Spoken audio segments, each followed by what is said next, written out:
بسم اللہ الرحمن الرحیم۔ السلام علیکم ناظرین۔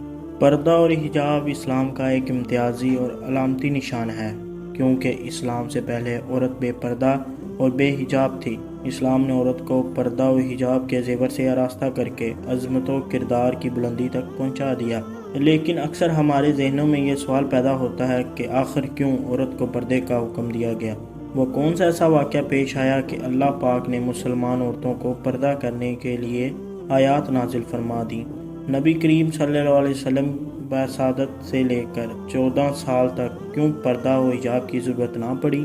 حضور صلی اللہ علیہ وسلم کی نبوت سے پہلے جبکہ انسانیت دم توڑ رہی تھی، فحاشی و بے حیائی اور جنسی انارکی بھی عروج پر تھی، پردے کا ماحول ختم ہوتا جا رہا تھا، سوائے عرب کے کچھ شریف خاندان کے جو اس آوارگی سے دور تھے اور اس کی معیوب سمجھتے تھے، لیکن اکثریت فحاشی اور بے حیائی کے اس سیلاب میں بہتی جا رہی تھی، اور یہ بے حیائی اس حد تک بڑھ رہی تھی کہ عورتیں بے شرمی کے ساتھ بلا جھجک اجنبی مردوں کے سامنے بازاروں اور گلیوں کوچوں میں بے پردہ بن ٹھن کر پھرا کرتی تھیں۔ کوئی روکنے ٹوکنے والا نہیں تھا۔ ناظرین گرامی، حضور اکرم صلی اللہ علیہ وسلم کی بعثت کے بعد بھی 14 سال تک ہر قسم کی تبلیغ کے باوجود پردے کا حکم نہ دیا گیا۔ اس کی سب سے بڑی وجہ تو یہ تھی کہ اسلام لوگوں کو، خصوصاً عورتوں، زیادہ سخت تصور نہ کرے۔ مسلمان مکہ سے مدینہ ہجرت کر کے آتے ہیں تو پھر یہاں پر حضور اکرم صلی اللہ علیہ وسلم کی شادی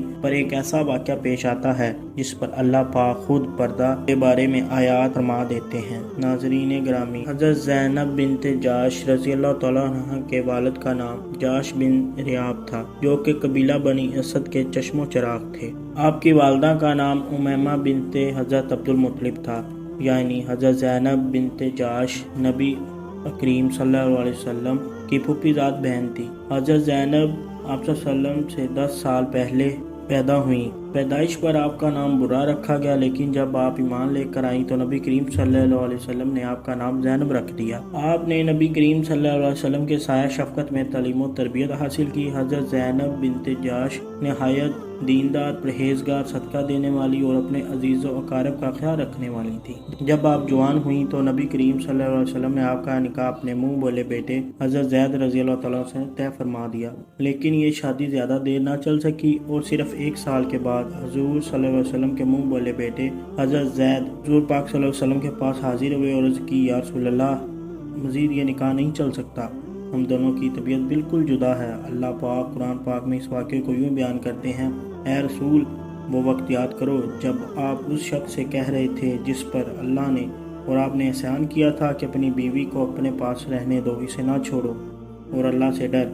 لیکن اللہ پاک کی رضا یہی تھی کہ حضرت زید اور حضرت زینب بنت جاش میں طلاق ہو جائے۔ اب حضور افسردہ ہو گئے، اس لیے سرور کائنات حضرت محمد صلی اللہ علیہ وسلم نے یہ فیصلہ کیا کہ وہ اپنی طلاق یافتہ پھوپھی زاد سے نکاح فرما کر انہیں ازواج مطہرات میں شامل فرما لیں۔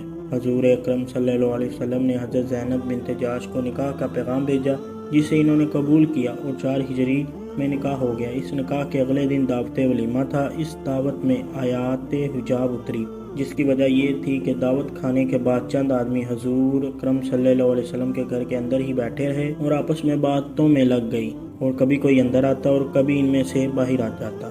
اسی مکان میں حضور اکرم صلی اللہ علیہ وسلم کی دلہن حضرت زینب بنت جاش بھی تھیں۔ وہ ان مردوں کی وجہ سے دیوار کی طرف منہ کر کر بیٹھی رہی تھیں اور بے چینی محسوس کر رہی تھیں۔ حضور اکرم صلی اللہ علیہ وسلم نے جب یہ دیکھا تو آپ پریشانی میں چکر لگانے لگے۔ حضور کے بار بار چکر لگانے کی وجہ سے ان مردوں میں سے کچھ تو اٹھ کر چلے گئے، لیکن کچھ پھر بھی بیٹھے رہے۔ ناظرین گرامی، یہ یاد رہے کہ یہ سب باتیں اللہ پاک نے قرآن میں اتاری ہیں، جنہیں آپ کو اس واقعے کے بعد پیش کیا جائے گا۔ چنانچہ نبی کریم صلی اللہ علیہ وسلم نے محسوس کیا کہ یہ چند مرد بلا اجازت اندر باہر آ جا رہے ہیں، اور کچھ تو کھانا کھا کر بھی بحث میں پڑے ہیں اور اپنے گھروں کو نہیں جا رہے۔ رات کافی گزر گئی تھی اور حضرت زینب نئی نویلی دلہن کی طرح نیا جوڑا پہنے ان مردوں کی وجہ سے دیوار کی طرف منہ کر کر بیٹھی رہیں۔ آپ صلی اللہ علیہ وسلم کچھ دیر کے لیے خاموشی سے بیٹھے گئے اور پھر فرمایا، مجھ پر وحی نازل ہوئی ہے جس کے الفاظ یوں ہیں، اے ایمان والو، نبی کے گھروں پر مت جایا کرو مگر جس وقت تم کو کھانے کے لیے اجازت دی